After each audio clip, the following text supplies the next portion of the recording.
If you understood the sun and the moon more, then you definitely see why it's so much more important, to not have war right now and to build a utopia and prepare ourselves for the future and, learn about the earth, learn a lot more about the earth, explore more, build more, be more innovative. All the possibilities have not been produced yet, you know, and we definitely have an opportunity to move forward so long as we, and harness the knowledge of and reality of the planet, you know. So suns have a cycle that lasts about 5,000 years, and it's very important to understand, you know. So they come out of the earth and they come out and they're not bright. It's just a dark ball, going around. And as it comes up and out, it starts to make circle after so long. When it starts making those circles, then you can count and calculate it's pretty steady. And it takes a long time for that to happen, exceptionally long time. So when the sun comes out, you have floods, right? Like in Moses' time.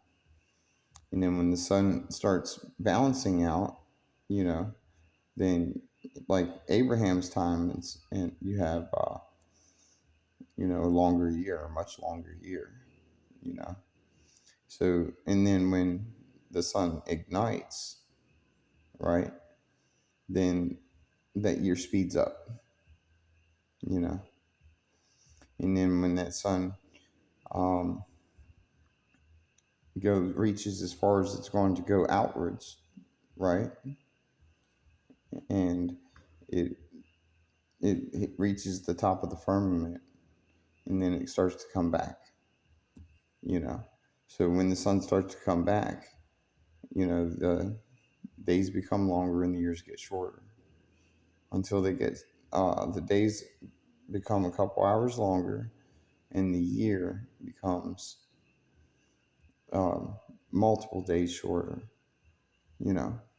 So you have this cycle of the moon that has a 30-day year right now, a 29.5-day year, and it cycles from in and out of that 29.5-day year from new moon to new moon.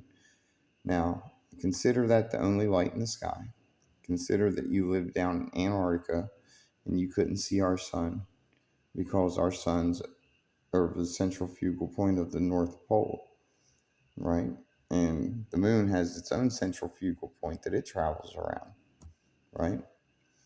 And the sun goes clockwise and the moon goes counterclockwise.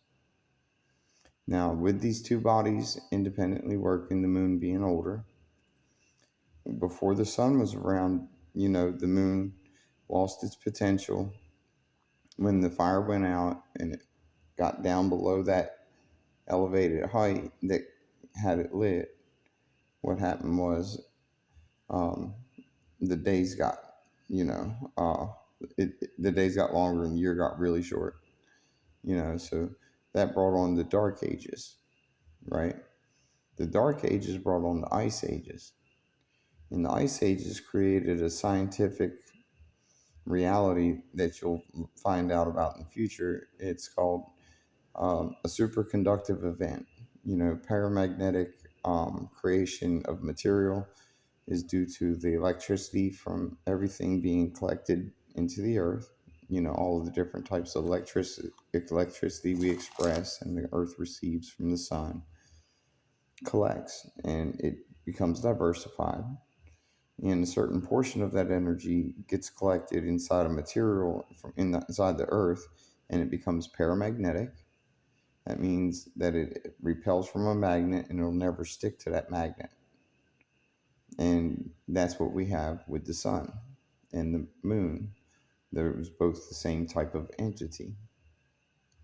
So the Bible was written and it wrote about different months and years, so 31 day year is what it was writing about. And with that, about a 78-year-old man would be 1,000 years old within the days of a 78-year-old man in our time. and it got all the way down to where 30 days written in the Bible was a year, and it spoke of these times, and those times it would take an 82-year-old man to become 1,000 years old, you know.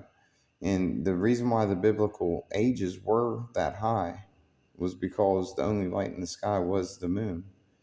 And the dark ages wasn't that long ago, and the ice ages wasn't that long ago, you know, about 1,000 years since the sun was born. And the timeline is all kinds of crazy because people would count the years of the moon in different cultures. The culture of the people from the Caucasians from Antarctica would count the year of the moon. And then you have different parts of Earth that a lot of people don't know about, you know, and ways to get there a lot of people don't know about, you know. And the fish symbol is actually like the separation between us and Antarctica, and knowing how to navigate that will enable you to cross the borders between the two areas. And it's not something you'll find in school, but and just like find the way to travel to the moon, you're not going to find that in school either. But it's not that far away, you know. Moon's about 18,000 miles away, not that far. But you have to have specialized equipment to be able to get there. You can't run on the normal kind of stuff we get here. You have to be able to change your polarity and control, you know, the frequency, all that, quite fun stuff that uh, everybody's been wanting to play with for their entire lives that they kind of ignore in school, you know.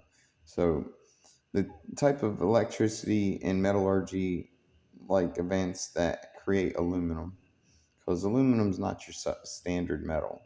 They take bauxite and they do various things to it, but what they do in the main thing they do is they take carbon, and they take carbon anodes and diodes, and they use that for the bauxite. Well, another thing they can do is, instead of using carbon, use diamond. So they make nanoparticulates of diamond, and they mix it in with the bauxite through the process, and then they use that, and it makes an even tougher, way tougher, stronger material, so it can handle higher heats and everything else, and a lot more strength, density. And then they use hydrogen, for fuel source. It's a whole lot cleaner, better. It's able to bring things to a much better temperature, and then they can use pressurized chambers and vacuum chambers to advance the metallurgy even further. Things like that, So, that's just the way data centers work too. They do advanced metallurgy, they produce machines and stuff like that. Cool stuff. Um, Really cool stuff to help with, security and patrol. And, you know, who doesn't like drones? Obviously, you know, um, making those takes a lot of water because you're using specialized materials, and you're doing a lot of metallurgy. There's quenching of metal and stuff like that, and and then CNC machines and water jets. Those use a lot of water. People don't realize that, and you never ever want to put your phone accidentally drop your phone in the toilet, because it'll not only cool it down, it'll make it stop working. So if you have any electronics, especially computers or large expensive computer systems, you definitely ain't cooling them down with water, because that would just be a fucking terrible mistake. There ain't a bag of rice big enough to cover a fucking data center. Don't let them get wet, in reality. So obviously, you got to think, you're smart enough to see what's out there in front of you. You're smart enough to see that, because we're not so easily tricked, they're just going to have to realize that empowering us empowers the world, and things are going to go the way of the people this time. And that's a beautiful thing, because if you don't stand down and we take this infrastructure and not destroy it, not take it over, but heal it and fix it, and provide liberty, justice, and sovereignty, and peace, empowerment, and slavery, and provide wealth in a way to where everybody can earn wealth and nobody ever goes hungry or homeless. And it's easy. You know, we can have a society of splendor and excess and safety and provision and excitement and culture, and be able to have so much entertainment and beauty and wonder, and people will just be excited to build and provide for the happiness and the longevity of mankind. And that's what our taxes should be going for infrastructure and for doing good things. And the Masonic Temple, uh, when they start following me, because I'm the leader of the Masonic Temple, and I'm trying to express that to a lot of them, because all of them don't know, because they got the 33s trying to block the information. And, I didn't know that they was blocking it. I mean, I had no idea, but 33s are definitely false and fake, and those guys are disgusting Zionists, and their rites of passage before they go into the ceremony are absolutely abhorrent and disgusting. You know, so there's different ways of gaining power in different societies, but when it comes to being a 33rd degree Mason, there's like an Epstein thing on it, which is disgusting, and those born worshipped in Masons are disgusting.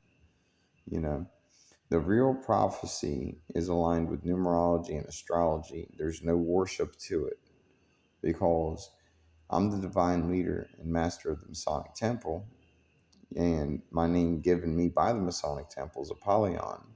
And Hubert Butler Powell himself, which is a 4-star general, gave me that name. Now, with that, with me being the only 33rd degree master of the Masonic Temple, I didn't worship in, I wasn't asked to worship in. This is something I was born into. So the name I was given was Apollyon. It's not the name I asked for. I had to learn what the fucking name meant. I didn't try to tie it in to other experiences and cultures at which I've explored and known, and people at which I've learned from that nobody that I've ever met have learned or met or or spoken to.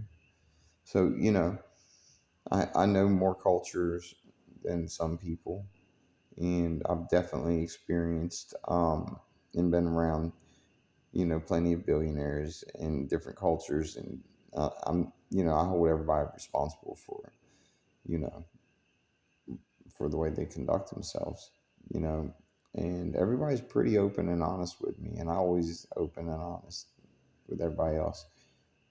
I'm unfiltered due to my gunshot in the back of the head, but that doesn't mean anything. I can still keep a secret.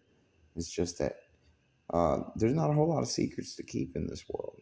There's no reason to. And the Masonic Temple doesn't have to keep secrets anymore. And you don't protect bad people. We bring you into the light. You find accountability. You mend your harm you've done on the world. You repair. And you do exponentially more good than you do bad. And that's how you relieve yourself of, that's how you find accountability. That's it. That's how you relieve yourself of criminal persecution, is that you just 100% stop all bad, and you have to do it fast and do it aggressively. And otherwise, you're a traitor and terrorist to the temple. There's no more 33rd degrees out there except for me. And there's Masonic Knights. And if somebody's an aggressive Zionist in the Masonic Temple, a Masonic Knight's someone who puts them in check, takes them out of position, and stops them from being able to cause harm to the world. A Masonic Knight will gain the former power of the 33 in all positions that they had carried. And that's the way it's going to work. And if you're not just and fair and honorable to the people, not to businesses, to the fucking people, then you'll be replaced. So if you're evil, then plan on being just in your actions with the people, and you better do that much, and heal yourself, and watch how healing these things you've done wrong actually changes the world. Be more more into it. Don't just tell everybody else to fix your harms. You go out and do it. You do the work. You sign the check. If you're going to live by transaction, go out there and give back to the world, help them out, produce systems. I mean, put some work in, study, make sure that your money's going somewhere, and protect the price of things and do wonderful things. Teach the military that they need to build and provide wealth, generational wealth and economy for the people. Bring infrastructure to the people. Stop causing harm. You know, if we have all builders in our military, they'd be strong enough to be undefeatable and smart enough as well, you know. And we got people that want to do these great things, and the innovations and quality to life that we can provide and bring forth with an infrastructure based society to where you don't go in debt for building infrastructure and for building your dream and for building what you want to have in this world. You don't go in debt for it, because when you build it, you get the appraised value for it. So if you invest money into something, then you get the appraised value back, which would mean you make profit 2 to 5 times more. And then the more you build, the more profits you get. And then after you build something nice for the people, like a nice restaurant, a nice store, just various things that you can build, dentist office and stuff like that, a place to make medicine and nutricins and stuff like that instead, you know. So these various places you can build, and you would get paid for doing it. So you have profits, and then you'd have money to stock it and equip it. And you're never going in debt. And then you can get it reappraised as a running venue for the because it'd be for the government, and you get all the money for its value back to you, but you'd still own it. You'd be the only person to be able to make a choice on it. Nobody can ever kick you off your land, tell you no. You can build what you want as long as you do it safe and clean and be respectful of your neighbors, you know. And your neighbors have to be considerate as well and see that everybody's going to be enterprising, you know. So, the one house per lot thing's not going to work. If you want to build a high sky rise, then fine. The land's already been, if the land's appropriate and able to handle it, or if your design's able to encompass that and handle it, then do it. Build up, don't build out. You build out, and the whole world's going to be fucking mowed down. You build up, and everybody can see the beautiful world that's left. Repair the ancient world, do everything that you can. Reanimate it, move back in. Let the people that love the ancient world rebuild it and fix it up. Fuck is this protection thing? Let it rot away in the weather. That makes no sense, And scared of the history of man, teaching people to get all fucking emotional over fucking something written thousands of years ago. That's not the way of the future. The way of the future is to say, well, whatever I can use from knowledge and stories from the past that helps us and benefits mankind, only can we use. If it stands to be evil in any circumstance, it is not to be applied. It is to be understood to be a misjudgment or not in the right circumstance to be used. Therefore, finding protection for mankind, teaching those who have done wrong a better way, giving them no opportunity to make that mistake again. That's important. Teach them, give them incentive not to do it again. Not punishment, not jail, not taking away family, not doing all the bad things that they do. It's some lines don't get crossed, and those need to be handled with maximum efficiency. Like people lying and claiming divinity, like the fake false 33rd degree Masons. There's only one. So, the Masonic Temple is going to take care of those guys. And you're going to see that every single person, that they handle is all you have to handle and take care of. And they'll either terraform aggressively, or, you'll take their power too. And when you control everything that they control, and you give it back to the people working within the businesses, within the systems that do strive for knowledge and information and study within the various platforms and fields of interest of the government, and merging with, various energy systems and new things. And, there's just so many more ways of approaching the future. And, things aren't very simple, but the more complex they are, uh, that just means that it's foreign to you. So you really integrate yourself with whatever it is that comes at you. In a short time, it'll become simple, no matter how complex it is, as long as you never give up and make sure that you find the resolution. So if you really love this beautiful world, then make sure you love the world. Make sure you're allowed to do what you want to do in this world that's good. And stop the restrictions on good actions and good behavior, and support the people, support your fellow man. And so long as we're all living together within slavery, you know, make sure you help your family first. And people that you trust the most, always help them. The people you trust the most are your family, the people that you rely on, the people that need help. If you can offer your services, if you're a dentist and you can offer your services to people that can't afford help, then do it. If you can offer your services cutting people's hair, making them presentable, and they're looking for a job, then do it. If you see homeless people that need fucking clothes washed, then do it. Buy them a fucking change of clothes. You know, just do whatever the fuck you can. All right, guys, have a great day.